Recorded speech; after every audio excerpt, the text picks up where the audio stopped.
Welcome, welcome, welcome to the Mind Fog Podcast. Yay!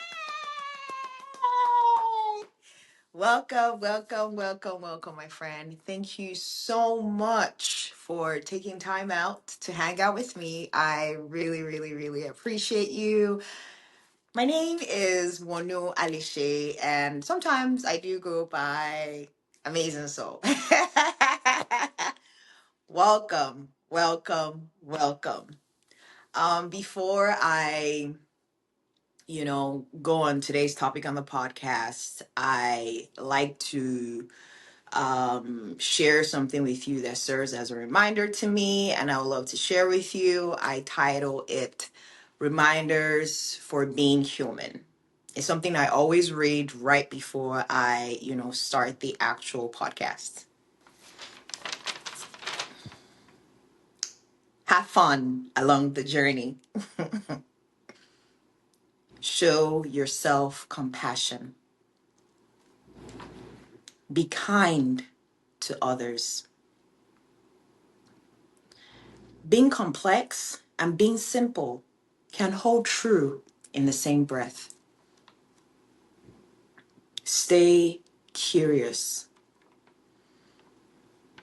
Hold space for pauses.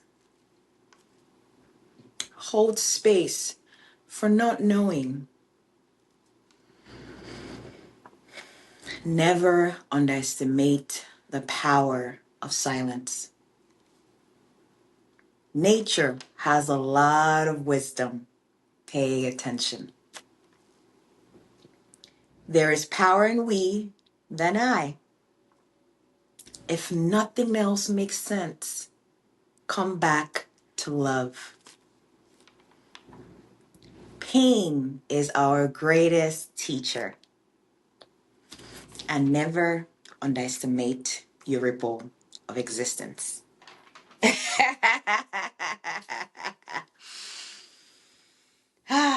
Alrighty, let's get into it, guys. I'm really excited about today's topic because it's something that I personally have experienced, and I just want to share my experience and my perspective with you. First off, I want to start with something that took me so many years to understand. You see, for the longest time, I believed my habits were the problem. I believed if I could just stop the habit, fix the habit, outgrow the habit, then everything else will fall into place. The eating, the scrolling, the overthinking, the numbing, the procrastinating, the looping. I treated my habits like enemies, like evidence that something was wrong with me. And I want to say this very clearly because it changed everything for me. The habit isn't the problem. No. The habit is the solution my body found at the time. And when I stopped trying to fight the habit and started listening to what my body was protecting me from, everything shifted. You see, for most of my life, I lived in a quiet war with myself. I had this constant background belief that if I were more disciplined, more self controlled, more put together, I wouldn't keep falling into the same patterns, especially around food. Emotional eating was one of those habits I judged myself for the most. I didn't even always label it as emotional eating back then. I just told myself I was undisciplined, I was weak, I was out of control. I would eat when I wasn't hungry. I would eat past fullness. I would eat to soothe something I could not name. And afterward, the shame will kick in. Thoughts like, why did I do that again? What's wrong with me? I know better than this. And I'll tell you right now, that voice was relentless. And here's what's wild. At the same time, I was shaming myself for the habit. I was also relying on it to survive. I just did not know that yet.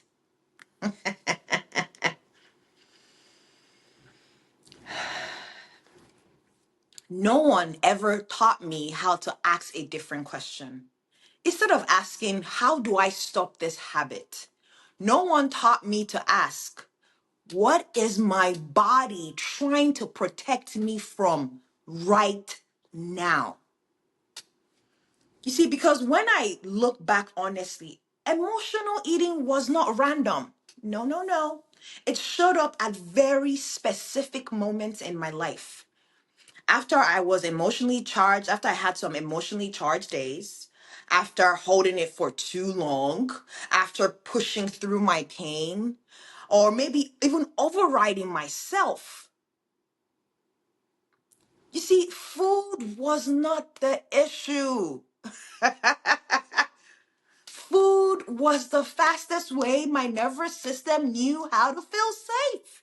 So, what did food give my body then? Warmth, feeling grounded. I felt regulated and I felt comforted. It was protection. That's it. I had to understand from that perspective. And here's something I had to grieve on my journey. My body learned these strategies long before I had language for them. Long before I had concepts like nervous system regulation. Long before I knew what emotional suppression was. Long before I understood how much I had learned to override myself just to function as a human being.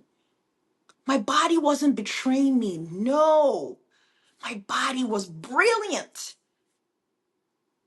My body found a way to bring me back down when I was chronically upregulated. And instead of thanking my body then, I punished myself. There's no right or wrong. But there's this moment I remember very clearly years ago. I was standing in my kitchen late at night and I wasn't hungry, but I was restless. You see, that kind of restlessness that is not about energy, but about unresolved emotion. You know, I felt my body tight, my chest felt compressed, and my mind was just looping over and over and over and over again. And I did what I had done hundreds of times before. I reached out for food, and mid bite, I caught myself. That's the awareness that kicked in. And instead of going into the usual spiral of judgment, something different happened. I paused, not to stop eating, not to shame myself, but to get curious. And I asked myself, not intellectually, but somatically, what just happened in my body today? And suddenly, the day replayed itself. Moments where I swallowed my words, moments where I pushed through pain, moments where I told myself it's fine when it wasn't. My body wasn't hungry. No, my body was overwhelmed. And food was not the problem. No, my friend.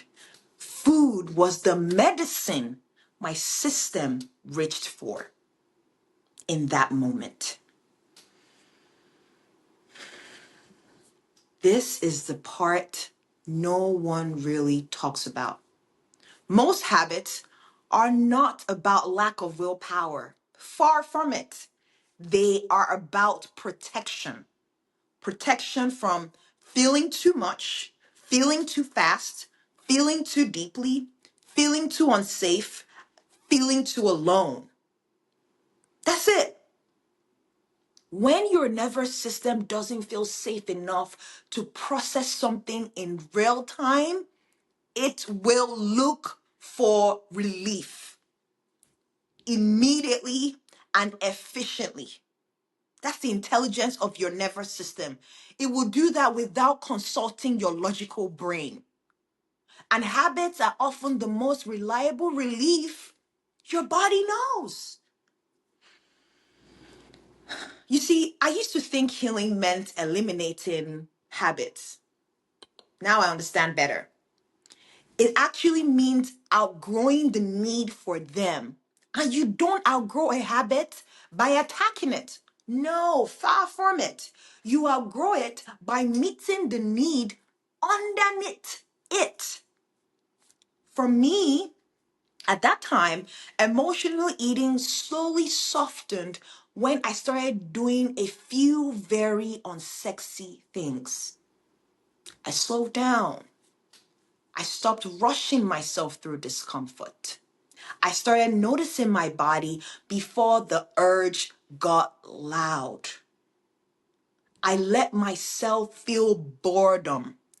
I let myself feel loneliness, sadness, tension. Not all at once. No, far from it. Not dramatically. No, just enough that my system didn't need to scream to be heard.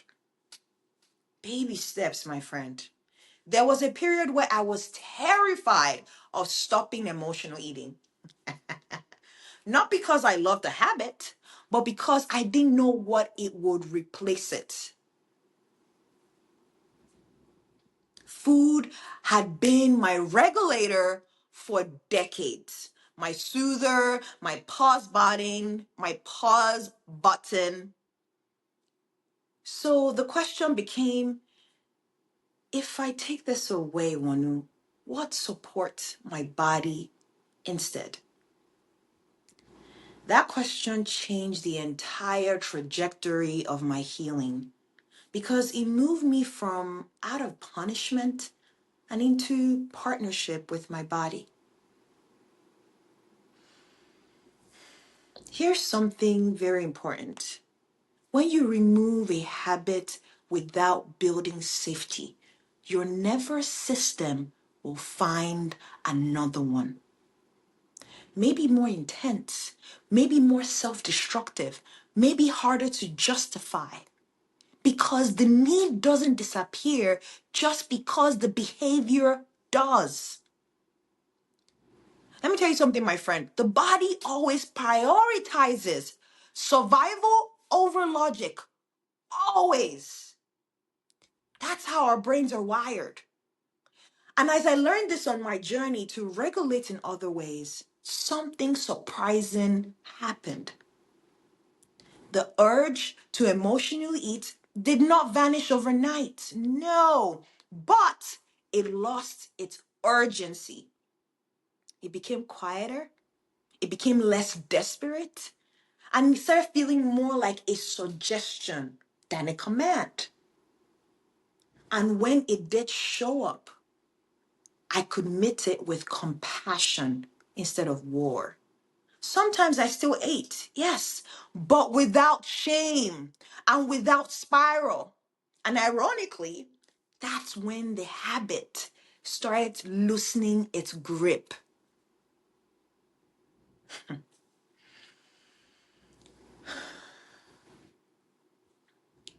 I want to say this to you gently, to you, my friend. If you're listening to this and thinking, I know my habit isn't great, but I don't know how to stop. I don't think stopping is the first step. No. I feel the first step you should do is listening and asking yourself, what does this habit do for me? When does this habit show up? What state is my nervous system in right before this habit happens? What does my body need more of in those moments? That's the question you should ask yourself. Not what should I do, not how should I fix this, but what am I protecting myself from? Start from there. For me, emotional eating was protecting me from unprocessed grief, long held tension, emotional exhaustion, and sometimes the ache of being too strong, sometimes the ache of being strong for too long. Once I started naming those things, my body didn't need to speak as loudly through food anymore. My body started feeling heard. This is something I wish someone had told me earlier. You don't heal habits by being harder on yourself. No, no, no. You heal them by becoming safer to be inside your own body. And safety, my friend, is built slowly through repetition, through permission, through honesty, through compassion, not through force. Far from it. So you see, my friend, if you're in the middle of a habit you're ashamed of, I want you to pause before you judge it, before you try to even eliminate it, before you make it mean something about your self-worth. I want you to pause and ask yourself this question. What has this habit been doing for me? And can I offer my body another way to feel safe, even for a few seconds? I'm telling you, that's where real change starts. It's not in control, but in understanding your body. You see, if this resonated with you in any way, I want to remind you, you're not broken. Far from it. Your body has been doing its best to protect you.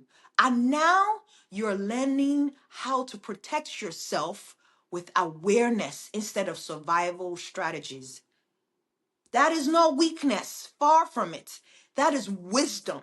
And wisdom, it takes time, unsexy time. But I'll tell you right now, it is so fucking worth it.